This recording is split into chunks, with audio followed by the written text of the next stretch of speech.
Assalamualaikum warahmatullahi wabarakatuh. Selamat malam semuanya. Perkenalkan, saya Safa Hairunisa dari Universitas Negeri Jakarta.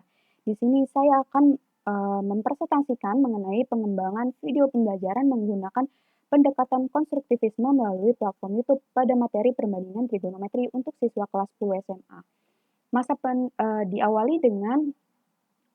Diawali dengan latar belakang. Masa pandemi COVID-19 ini memberikan dampak yang signifikan, baik itu dampak negatif maupun positif terhadap pendidikan di Indonesia, di mana sebelumnya pembelajaran normal yang dilakukan secara langsung di sekolah dialihkan menjadi pembelajaran jarak jauh atau PJJ.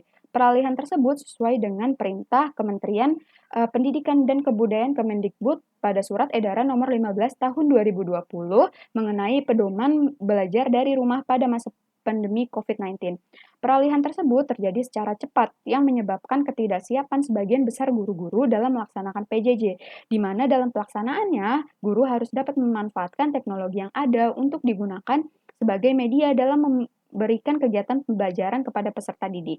Strategi dan metode pembelajaran yang direncanakan pun harus berubah, tidak bisa disamakan dengan strategi dan metode pembelajaran yang biasanya dilakukan di dalam kelas.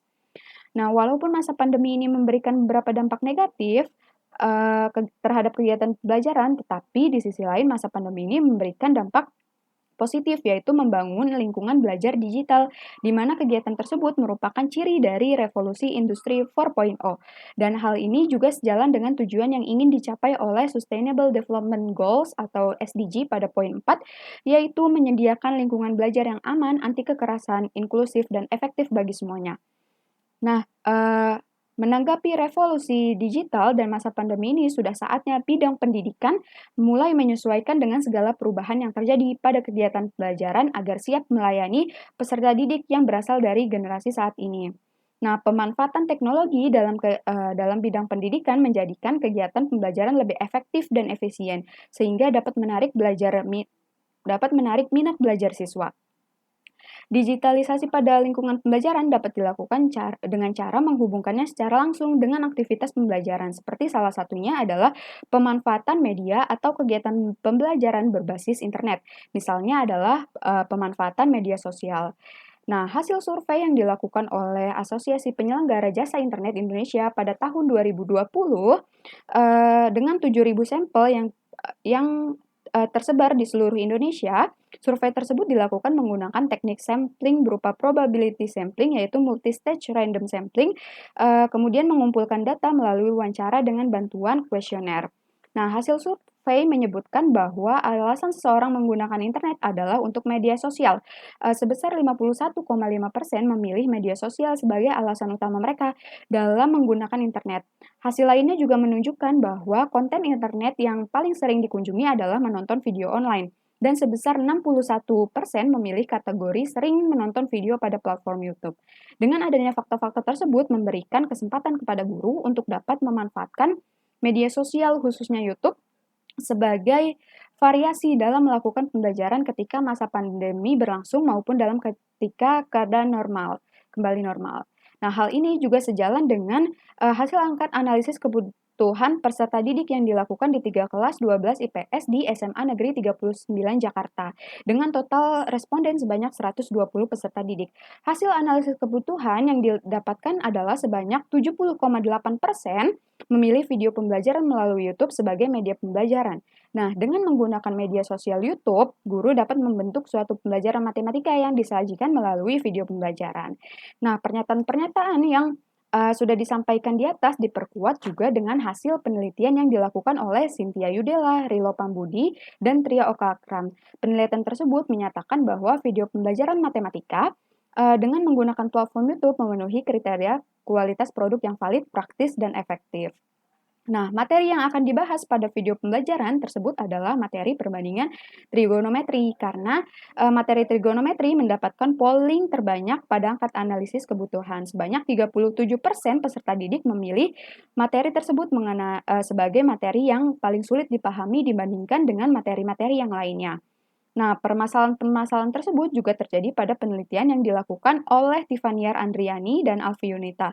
Penelitian tersebut membahas mengenai kesalahan konsep matematika peserta didik dalam menyelesaikan trigonometri. kesalahan utama yang sering terjadi adalah pada konsep atau biasa disebut sebagai miskonsepsi.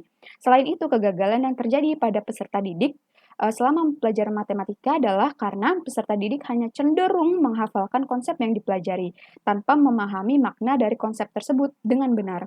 Oleh karena itu, miskonsepsi pada awal materi trigonometri harus segera ditangani dengan menggunakan pendekatan pembelajaran yang sesuai, yaitu pendekatan konstruktivisme. Menurut Barlia, konstruktivisme merupakan pendekatan yang menekankan pentingnya keterlibatan peserta didik dalam proses pembelajaran. Proses pembelajaran dengan menggunakan pendekatan konstruktivisme sudah banyak dilakukan penelitian seperti pada penelitian Alfiunita dan Mukhlis. Penelitian tersebut mendapatkan hasil bahwa pendekatan konstruktivisme dapat meningkatkan pemahaman konsep peserta didik. Nah, berdasarkan dari latar belakang dan hasil penelitian yang sudah dilakukan oleh penelitian-penelitian sebelumnya, penulis mencoba melakukan penelitian yang menggabungkan antara media, sosial YouTube, dan pendekatan konstruktivisme sebagai media pembelajaran. Nah, kemudian ada fokus penelitian pengembangan video pembelajaran matematika dengan menggunakan pendekatan konstruktivisme pada 4 subbab materi trigonometri, yaitu satuan pengukuran sudut, definisi trigonometri, perbandingan trigonometri dalam segitiga siku-siku dan koordinat kartesius, maupun nilai trigonometri dari suatu sudut istimewa untuk peserta didik kelas 10 di SMA Negeri 39 Jakarta. Perumusan masalah, bagaimana mengembangkan video pembelajaran matematika melalui platform YouTube yang valid dan layak digunakan, dan kemudian bagaimana hasil dari pengembangan video pembelajaran melalui platform YouTube pada materi perbandingan trigonometri dengan pendekatan konstruktivisme. Nah, kemudian ada manfaat penelitian. Nah, yang pertama ada bagi peserta didik diharapkan dapat lebih memahami makna dan konsep dasar dari materi trigonometri. Terus kemudian ada bagi pendidik diharapkan dapat memanfaatkan video pembelajaran ini sebagai media pembelajaran ketiga daring. Kemudian ada bagi sekolah, video pembelajaran ini diharapkan dapat menjadi penunjang sumber belajar yang digunakan oleh pendidik maupun peserta didik. Dan yang terakhir bagi peneliti, yang keempat, bagi peneliti ini diharapkan dapat menambah variasi dari video pembelajaran yang sudah ada sebelumnya. Dan yang kelima, bagi pembaca, khususnya mahasiswa prodi pendidikan matematika, diharapkan dapat menjadikan penelitian ini sebagai salah satu referensi bagi penelitian-penelitian yang akan dilakukan. Nah, metode penelitian dan pengembangan atau biasa disebut research and development. Penelitian ini dilakukan dengan dasar research and development dan peneliti ini juga akan menggunakan model ADI sebagai pedoman dalam mengembangkan video pembelajaran. Nah, kemudian di sini ada media pembelajaran di mana terdapat media hasil teknologi cetak, media hasil teknologi audiovisual, media hasil teknologi berdasarkan komputer, dan yang terakhir media hasil gabungan teknologi cetak dan komputer. Nah, berdasarkan klasifikasi media pembelajaran ini, video pembelajaran masuk ke dalam kategori media hasil teknologi audiovisual. Saat ini video pembelajaran dapat diakses secara daring melalui platform-platform yang menyediakan layanan untuk video sharing dan mengizinkan penggunanya untuk berbagi, menonton, dan mengunggah video secara gratis. Salah satu platform tersebut adalah YouTube. Nah, proses pembelajaran dengan pendekatan konstruktivisme adalah suatu kegiatan belajar yang diawali dengan terjadinya konflik kognitif, sehingga pada akhir pembelajaran peserta didik akan membangun pengetahuannya sendiri dengan cara mengolahnya secara aktif, kreatif, dan produktif. Nah, terdapat 4 langkah, yaitu ada tahap persepsi, tahap eksplorasi, tahap diskusi, dan tahap refleksi.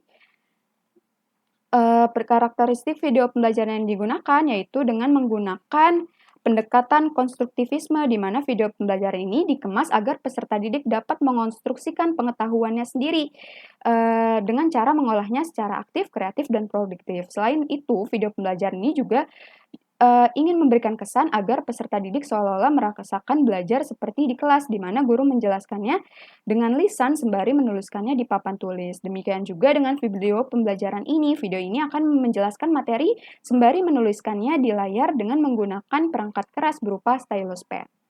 Nah, kesimpulannya, dengan adanya pengembangan video Pembelajaran dengan pendekatan konstruktivisme ini, siswa diharapkan dapat membangun pengetahuannya sendiri berdasarkan pada pengetahuannya terlebih dahulu. Walaupun pembelajaran disampaikan melalui video, tetapi video tidak langsung mentransferkan pengetahuan kepada siswa, melainkan siswa harus aktif dalam membentuk pemikiran dan gagasan berdasarkan pemikirannya sendiri.